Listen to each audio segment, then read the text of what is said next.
नमस्कार, आप देख रहे हैं उत्तराखंड टाइम। मैं हूं आपके साथ प्रेम पंचोली। हालांकि आजकल गढ़वाली फिल्मों की बाढ़ सी आ गई है, मगर कारा एक प्रथा अन्य गढ़वाली फिल्मों से अपने को अलग करती है।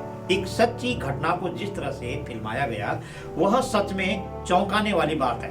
दरअसल यह कोई एक घटना नहीं है, पूर्व में ऐसी घटनाएं कई बार हुई है और कारा जैसी प्रथा को उत्तराखंड में अलग अलग रूपों में कहा भी जाता है। कहीं इसे कारा, कहीं इसे छूट या अन्य शब्दों में कहा गया है। खैर, इस पर लंबी बहस है, फिर कभी बात करेंगे। पहले यहाँ कारा एक प्रथा गढ़वाली फिल्म के बारे में बात करेंगे। फिल्म के कथानक में महिला हिंसा, महिला उत्पीड़न और महिला सुरक्षा पर कई सवाल उठाए गए हैं, किंतु इन सभी के मध्य यदि कोई थी तो फिल्म की मुख्य अदाकारा शिवानी भंडारी और लेखक निर्देशक सुनील बडोनी। 2.5 घंटे की यह फिल्म एक एक दर्शक को बार बार भाव विभोर कर देती है।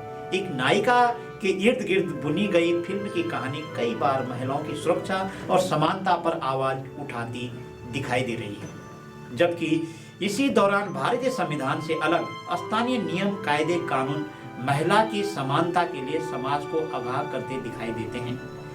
इन सभी नियम कायदों ने ही कई महिलाओं की सुरक्षा की है और उन्हें समानता का अधिकार भी दिया है, जैसा कि फिल्म की कहानी बार बार आगाह करती है। फिल्म की कहानी बहुत ही मार्मिक है। कई बार दर्शकों में गुस्सा भरती है तो कई बार दर्शकों के आंखों में आंसू छलका देती है। कई तक टेक। अब तक ऐसा कोई दर्शक सिनेमा हॉल से बाहर नहीं आया जिसके आंखों में आंसू न हो। और हाँ, ऐसा भी कोई दर्शक नहीं था जिसने यह नहीं कहा होगा कि जब हमारे समाज में पूर्व से कानून कायदे हैं तो महिलाओं को क्यों दर दर और न्यायालय के चक्कर कटवाते हैं। दर्शकों की बहुत प्रिय हो चुकी यह गढ़वाली फिल्म सरकार की मंशा पर तथा महिला अधिकारों के कानून में संशोधन की मांग करती है। फिल्म के कई संवाद ऐसे हैं जो कई बार पुरुष प्रधान समाज पर सवाल खड़ा करती है, तो कई बार महिलाओं को न्याय न मिलने पर सवाल उठाती है। फिल्म का अधिकांश भाग भावनाओं से भरा पड़ा है, वही भावनाएं जो कई बार संसाधन विहीन परिवारों पर संकट खड़ा कर देते हैं। यही नहीं, शराब जैसी विकृति को इस फिल्म ने जिस तरह से प्रस्तुत किया है कि यदि फिल्म का वो अभिनेता शराबी नहीं होता तो उसका परिवार नष्ट नहीं होता। आमतौर पर एक शराबी की मानसिकता के एक एक नकारात्मक पक्षों को संवादों, अभिनय से प्रस्तुत किया गया है। इसे निर्देशकीय कमाल कहा जाएगा कि फिल्म में न तो कोई खतरनाक मारधाड़ है और ना ही कोई गीत, सिर्फ संवाद, संगीत और फिलर ने फिल्म को जिस तरह से पूरा किया है उसे जादुई निर्देशन ही कहा जाएगा। 2.5 घंटे तक दर्शकों के आंखों में आंसुओं को छलकाते रहना किसी सफल निर्देशन का होना ही होता है।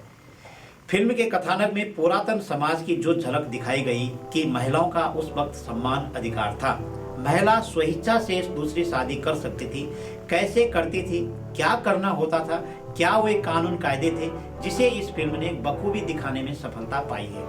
यह भी बताया गया कि पुरातन की इस कानून कायदे कारा एक प्रथा को नए समाज ने गलत तरीके से प्रस्तुत किया है, जिसे अब सुधारने का समय आ गया है। कुल मिलाकर फिल्म के संगीत पक्ष ने दर्शकों को निराश नहीं किया है। हो सकता है कि मूवी मसाला देखने वाले दर्शकों को यह फिल्म अच्छी न लगी हो, पर उन्हें यह फिल्म बुरी भी इसलिए नहीं लगी कि महिला समानता की बात की गई है। बजाय पुरुषवादी सोच पर यह फिल्म बार बार प्रश्न चिन्ह खड़ा करती है। फिल्म के कथानक में यह स्पष्ट दिखाया गया है कि असहाय परिवार, अनाथ बच्चे शोषण, उत्पीड़न के अधिकतर शिकार होते हैं, जबकि घर में जवान हो रही बेटी को जबरन शादी के लिए तैयार करना भी एक बड़ी दुर्घटना को आमंत्रण देता है। फिल्म की कहानी यह बताने में सफल रही है कि जवान बेटी अथवा बेटी की इच्छा के विपरीत किसी भी माँ बाप को विवाह नहीं करवाना चाहिए। फिल्म को देखने के बाद यह कह सकते हैं कि कारा एक प्रथा निश्चित महिला अधिकारों को सुरक्षित करती है, महिला समानता की वकालत करती है तथा समाज को पुरुषवादी सोच से ऊपर उठने को कहती है। इसी पर आधारित सच्ची घटना को कहानी के साथ फिल्माया गया है। अक्सर महिला उत्पीड़न, महिला समानता के लिए यह परंपरा उत्तराखंड के गाँव में थी। महिला समानता और सुरक्षा के लिए सरकारों ने कानून बनाए, क्रियान्वित भी हुए, पर महिला हिंसा रुकी नहीं बल्कि अधिक बढ़ती ही गई। अच्छा हो कि सरकार में बैठे जिम्मेदार लोग इस फिल्म को जरूर देखें और महिला सुरक्षा तथा महिला समानता के लिए किस तरह के कानून में बदलाव लाया जा सकता है, इस फिल्म को देखकर समझ में आता है। सबसे पहले सभी को मेरा प्रणाम।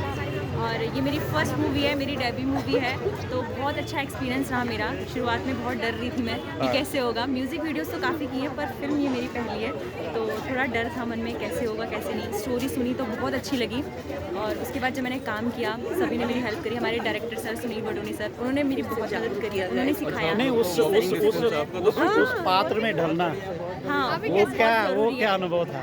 बिल्कुल, उसकी तैयारी मैंने 15-20 दिन पहले से ही शुरू कर दी थी।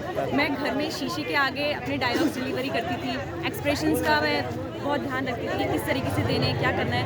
तो इस फिल्म से 15-20 दिन पहले मेरी तैयारी शुरू हो गई थी। मैं तो सबसे पहले जो हमारे टीम, मतलब हमारी फिल्म के जो राइटर डायरेक्टर सर हैं, उनको थैंक यू बोलूँगी। पूरा क्रेडिट मैं उनको दूँगी, क्योंकि अगर उन्होंने इतना अच्छा लिखा नहीं होता तो मैं इतना अच्छा प्ले भी नहीं कर सकती। करैक्टर मेन होता है कि करैक्टर को कैसा लिखा जाए। उन्होंने इस करैक्टर को लिखा और मुझे इस करैक्टर के लिए चूज़ किया, बाद में मुझसे एक ऐसा काम निकलवाया, तो मैं थैंक यू सो मच करती हूँ। कितना समय लगा इस कैरेक्टर में जाने के लिए? मैं सच बताऊँ तो कुछ समय नहीं लगा, क्योंकि अगर आपने एक्टिंग देखी होगी, फिल्म देखी होगी, तो मैं हमेशा कोशिश ये करती हूँ कि मैं नेचुरल करूँ।